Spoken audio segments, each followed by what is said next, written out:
Ah, les mangas, c'est génial! Tu suis une aventure, tu pars en aventure, tu tisses des liens avec des personnages qui n'existent pas, et dès qu'ils meurent, tu as l'impression de perdre un membre de ta famille. Ça fait quelques années que je suis tombé dans le monde du manga, et vous vous demandez peut-être, c'est quoi mon manga préféré? Et si tu te poses la question, c'est que tu ne me suis pas sur les réseaux. Alors suis-moi sur les réseaux pour découvrir quel est mon manga préféré. Bon, comme vous pouvez le voir, j'ai pas mal de mangas. Du Berserk, du Tokyo Ghoul, du Night with the Cat, du Bonne Nuit Poun Poun. Oui, je sais, j'ai des goûts de roi. D'ailleurs, petite particularité, les mangas se lisent à l'envers. Non, à l'envers. Non, à l'envers. Tu m'écoutes, oui. Les mangas à l'envers, c'est de droite à gauche et non pas de gauche à droite. Mais dis-moi, Jamy, pourquoi les mangas se lisent de droite à gauche? Eh ben, c'est pourtant simple, Fred. C'est parce que le Japon, pays père du manga, pays d'origine du manga, écrit ses livres en colonne de droite à gauche. Du coup, les mangas ont fait cette tradition. Et n'oubliez pas,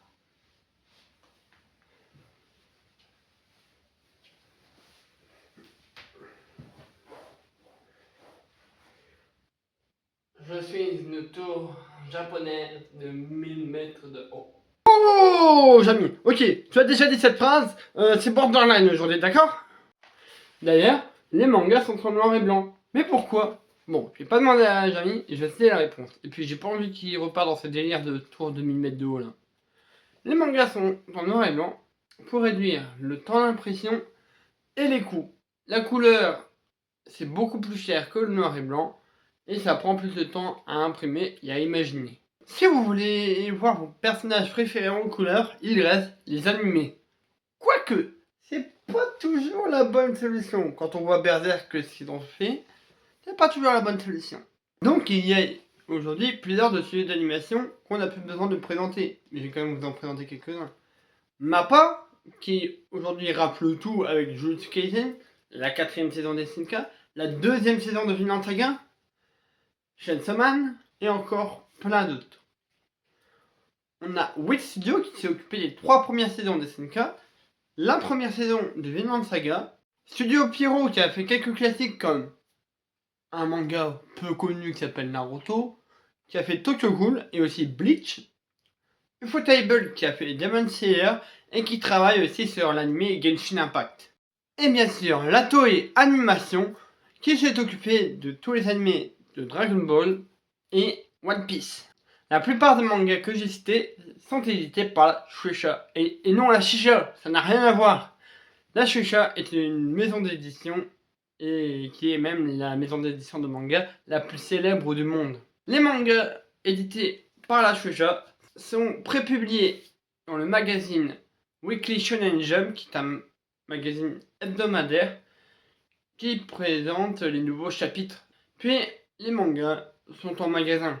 Bien sûr, il y a plusieurs types de mangas. On a les shonen qui sont faits pour les jeunes garçons, comme le disaient les japonais, où il va y avoir beaucoup d'action, beaucoup de fight. C'est le manga, le type de manga le plus populaire de tous les mangas.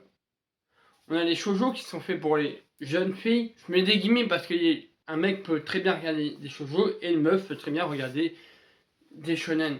Les shoujo, ça va plutôt être des animés de romance où voilà, il y a de l'amour, il y a des trucs comme ça qui se passent. Les seinen qui sont plus pour les jeunes adultes où il va y avoir certes du combat mais beaucoup de sang et qui ne traitent pas forcément des mêmes sujets que le shonen. Et enfin, on a les hentai et les yaoi. Mais ça, j'ai pas trop envie de vous en parler. Je sais pas pourquoi. Parlons plutôt marketing. En plus des mangas qui sont vendus par millions et des animés qui sont distribués sur des grandes plateformes de streaming, il faut faire encore plus de thunes. Déjà, il y a les figurines. Bon bah, comme vous pouvez le voir, j'en ai beaucoup car je suis un gros pigeon. Ouh. Mais il n'y a pas que les figurines. Les jeux vidéo font entièrement partie du marketing des mangas. Surtout les jeux vidéo du combat. On a les Budokai, les Tenkaichi, les Naruto Storm. Bref, beaucoup de mangas sont représentés dans le monde du jeu vidéo. La bouffe. Oui, tous les animés passent. Naruto, Dragon Ball, One Piece. S'il y a une image de Luffy ou de Naruto sur une canette de soda, les gamins vont tous vouloir l'acheter. Vraiment des boissons et de la bouffe de pigeons. Et il y en a plein d'autres.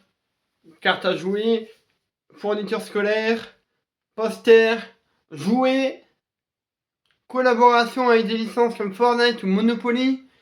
Bref, tout passe pour faire un maximum de thunes. Bref, merci d'avoir regardé la vidéo, j'espère qu'elle vous a plu.